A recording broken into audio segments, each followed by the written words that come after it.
A couple of things before I start this video. Go follow me on Instagram, dankity_spankity. I'm not condoning or encouraging anything done in this video. This is an educational medical video about a medication taken in their proper prescribed dosages. So let's get into it. I had just gotten wrist surgery on August 28th, 2023, and they had sent me home with some 5mg oxycodone. I've taken some opioids here and there throughout my life, but I've never had an experience like this. And this is basically going to be a multi-part series. It was uploaded out of order from when the events happened. So the last video I had posted, the MRI video, that is part 2, and this is part 3. So I had to get surgery, and I don't know the exact of these medical terms, but I remember when I had gotten the MRI results, it basically had said that there was a full focal tear in one of the tendons in my TFCC. And the surgeon's plan was that he was going to remove the damaged tissue and repair the TFCC by sewing it. And he basically cut a tiny incision on the top side of my wrist, and that's where they were putting the surgery tool in. And then they had this other little incision, and they put a little camera in. It's called arthroscopic surgery, and they were going to cut a much bigger hole into the side of my wrist to repair the TFCC to sew it, but they had actually removed what flesh was damaged, so they didn't have anything to sew, so that was really good. It was going to be a much bigger surgery if they did. But the whole surgery was a really intense experience, and they didn't give me any opioids until after the surgery when I had got home. But before the surgery, one of the nurses came in and they gave me a pill, and I don't remember what it was, but they told me it was going to feel like I had a few drinks. And a few minutes later, I felt drunk. I felt like I had a few drinks. And they also gave me gabapentin, they gave me anti-nausea medicine. They injected my arm once, and then they injected my arm again, and then they injected my neck, and I think that was propofol. And then they injected me with the anesthesia. They had me hooked up to some tube, and then they were like, "You're gonna fall asleep soon." So I expected myself to fall asleep any second. I remember it crystal clear. The last thing I remember, I was telling the anesthesiologist that I felt really doped, and like a moment later, I was out. I remember looking around the room, thinking about how doped I felt, and the next thing I know, I was waking up in the recovery room. And it felt so weird. It felt like when you skip a cutscene in a video game, but in real life. Like, it felt like the whole surgery was done in a second, but it actually took 2.5 hours. It had felt like I had just woken up from a nap, but my arm was numb and I couldn't feel it or move it at all. It was bandaged up with this cast, and I had to keep it on for 2 weeks. It was very, very uncomfortable. And soon my mom had come in the room, and a nurse had come to help me into a wheelchair, and I was wheelchaired out to my mom's car. And I remember I was chilling. I was sitting in the car. I had my little ginger ale. I was so happy I finally got that surgery. I'm gonna make another video about why I had needed the surgery, but I basically waited 3 years to get this surgery. I had gotten this injury back in September 2020, and it took until August 2023 to figure out that I had a torn tendon and needed surgery. So this was a big relief for me. This was my big day. And I was feeling the medication. I was feeling a little sedated and euphoric, but I didn't feel loopy, like I wasn't saying weird crazy things. I was just really physically and mentally relaxed and in a good mood. And up until this point, I hadn't taken any opioids. I was still feeling the surgery medicines. But when I had gotten home from the hospital, I had taken a 5mg oxycodone. It was a teeny tiny little white pill, and it had the M box on it. It had 0552 written on the back. And I'm not gonna lie, I was intimidated by this. I was scared of opioids. I was scared that it would feel too good and I'd become a fiend. But I didn't, and you guys are going to find out later why. I wasn't that scared because I thought to myself, I just had surgery, I need to allow myself to heal and rest, and I didn't think I would have such an intense experience. I take this 5mg oxycodone, and about an hour later I start feeling this intense euphoria and relaxation hit me. And it hit me like a bus. For the first few hours I was chilling, I was listening to music. When I had taken opioids in the past, I would just get this stoned feeling, but without the anxiety. And I would get a very heavy body feeling. But this oxycodone felt so strong for me. Like, I never had fent. Like, the stuff that I would get back in the day was from people's grandma's cabinet and stuff. Like, they were real. But I never experienced an opioid so strong, or a euphoria so intense and strong. I remember I was just sitting at my computer desk for a few hours, not even moving. I felt so relaxed, I didn't even see the point in moving. I was just listening to music for like 3 hours straight. I had Skyrim up on the computer. I was just wandering around aimlessly collecting flowers and butterflies. I was playing the game so slowly, and I was only able to use one hand. I remember I was melting into my chair. I was gone. I felt so dope from the oxycodone. I forgot weed even existed. I had been home for about 4 hours at this point, and I had just finally decided I wanted to smoke.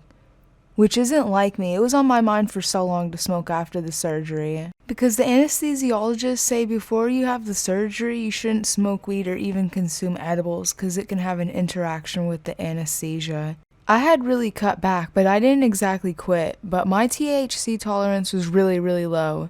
And I was really looking forward to smoke after the surgery because I knew I'd get blasted. And I recommend listening to the anesthesiologist's advice and not to smoke a week before the surgery if you can, because it could cause complications in the surgery, and that's just not good. I quickly realized that I can't even roll. My arm was completely numb. I couldn't even grind my bud, so I decided to get my dab rig out, and I was gonna do a cold start, so I put my live resin butter in. I remember I was smoking on some gelato something, and I heat it up, I take a hit, and I remember there was definitely a synergy between the weed and the oxycodone. This dab hit me so hard, I was feeling an intense relaxation throughout my whole body. I felt like I couldn't get any higher. I only took 1 or 2 dabs that entire day, and the oxycodone was so strong, the high intensified as the day went on. And at this point, it's about 6 p.m. and I remember I was just so high. I was sitting at my computer desk listening to music, and the music just sounded so amazing. I felt like I couldn't move. I didn't want to move my body at all because I just felt so good sitting in the chair. But it was like I was awake, but I was also asleep. I was geeking. I felt a little spaced out. And I've taken all kinds of drugs, and nothing's ever felt like this. I had an almost psychedelic experience. It's kind of hard to describe, but at some point I felt almost disconnected from my body. I would get so relaxed, I would zone out, and then I would zone back into my thoughts. But I'd also be so spaced out, and I would be thinking about all these different things and get so focused into it. And when I would snap out of it, I would almost get this feeling of surprise. It almost felt like the hypnotic jolt where you're falling asleep and suddenly your body jolts awake. I had never been in such a weird headspace before. I remember being outside in my backyard listening to some music, and I was staring off at this tree. And I was looking at it from far away, and I guess in the same sense you look at clouds, they kind of look like different animals or whatever. This tree had looked like it was a dragon in that sense. Like, I didn't visually see it look like a dragon, like it wasn't a hallucination, but the thoughts I was having and the headspace I was in that made me so focused, it just made me get really deep into thinking things. So I ended up scaring myself so bad. And at this point, I was getting ready for bed. I turned the lights off, I closed my eyes, I got some music playing, and I'm feeling really, really relaxed. And at the same time, I've got this weird awake feeling. And I knew it was the effects from the oxycodone, but I'm listening to whatever I was listening to try to fall asleep. And I don't know what it was, but the vibes of the music, combination of the couple dabs I had earlier in the day, and the oxycodone made me start having closed eye visuals. And they were quite intense. There were so many random images. I can't remember exactly what I had seen. I remember I had seen motorcycles and helicopters, and I was seeing flash images from movies like Indiana Jones, and it wasn't anything disturbing. It was just that they were very detailed, and it was very entertaining, and eventually I fell asleep. And on the second day, things were pretty much the same as the first. I had taken the oxycodone before lunch, and I had eaten a little something. And I wanted to smoke in the evening. I was still really numb, but enough of the medication had worn off that I was able to move my finger and thumb to be able to roll the joint. And it took about 45 minutes to roll. I had grinded it up with scissors with my left hand. It was so tedious rolling. I wasn't smoking anything crazy like an eighth. I was just trying to smoke like a .7. But it still took so long to grind up. And then I put it in the paper, and I was holding the side with the filter with my left hand and folding it up, and then I could only move my pointer finger and my thumb to pinch the paper and lick it so it would be rolled up. And I think I took just a couple of puffs from that joint, because I was already so high from the oxycodone. I was feeling so relaxed. I didn't really need the weed. It was just like a little cherry on top. I remember I was really relaxed on the second day, and I don't think I had any closed eye visuals, because I had slept really good, like better than the first night. Day 3. So the first 2 days I had gotten really high, and every day I would get less and less high because of my tolerance. I guess with opioids, the tolerance builds up really, really quickly. So on the third day I had taken it and I didn't feel it as much. Like I definitely was feeling it. Like I was definitely really high from it basically all day, but it wasn't as intense as the first 2 days. And a couple of times throughout the day I would start getting itchy, and it wasn't like a mosquito bite or an itchy sweater type itch. It was like this weird crackhead like itch, and it almost felt like where it was itching it was vibrating. That's the only way I could describe it.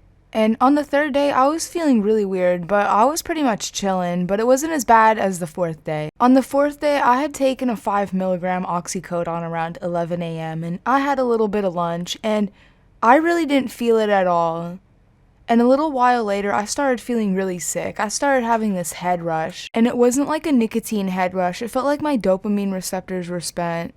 Like on the first day I had taken it, I would just get these big waves of euphoria, and it felt like so much dopamine was going to my brain all at once. By the fourth day, I guess my dopamine was spent or something, because I had such a horrible headache. I was so dizzy, and at some points I almost had vertigo. I needed to sit down where there was a draft or a cool breeze. I felt like I had to sit in a certain way, like I was kind of hunched over, and I didn't know if I was going to throw up, but I didn't feel nauseous, but because of this headache and the dizziness, I just felt like I needed to sit down. The only thing that felt comfortable in this circumstance was being hunched over and sitting in front of the fan being on full blast and just shivering. And I remember I wasn't really tired, but I remember I kept yawning, and that also felt really good for some weird reason. And by the time it was 3:30, about 5 hours of this had gone by, and I really didn't have anything to eat since 11. And I honestly couldn't eat because I didn't have an appetite, and I honestly couldn't smoke. I knew if I smoked I wouldn't feel good, and this horrible feeling had almost completely gone away towards the evening time, and it's so much worse than I made it sound. I should make a video on my worst drug experiences. It would be up there with the top 5, but definitely not number 1 or number 2. The first would be the time I had ecstasy, and it was just so strong and intense. It had just taken my whole body out for so long. And the second worst experience was when I was hungover, and I literally felt like I was gonna die. Both of these I'm planning on making stories about, so stay tuned for that. But yeah, oxycodone was not fun for me. I couldn't shit for 5 days, and one night I had this weird dream about boa constrictors wrapping around my arm because I had this crazy cast on and I couldn't take it off. It was starting to get really tight. I remember in the dream there was a few boa constrictors on my arm, and as like the sensation in the dream of it getting tighter increased, the more boa constrictors there were. And suddenly I had just woken up and I was all hot and sweaty like I was in some nightmare. It was really weird. I think it was on the second night. And that is the end of today's video. I hope you guys watched all the way through. I hope you guys enjoyed. Leave a like, and I've got a lot planned for 2024, so stay tuned. My Instagram is dankity_spankity. I'll see you in the next one, and peace.